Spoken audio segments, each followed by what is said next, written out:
Guys, tingnan naman yung ginawa nila. Puro bata. Puro kabataan yung nagrarally. O, diba?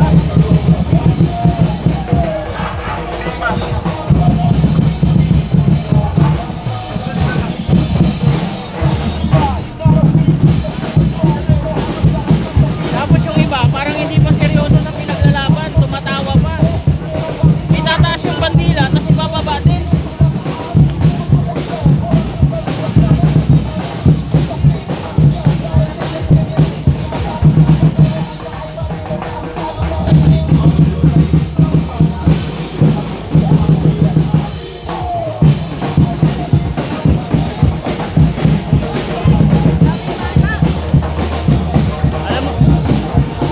Alam nyo, sayang yung pinaaral sa inyo.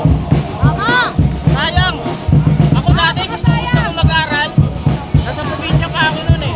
Kabataan, bayad ng kabataan. Grabe. Halos kaedad lang ng mga pamangkin ko. Ayan, kikita mo yung nasa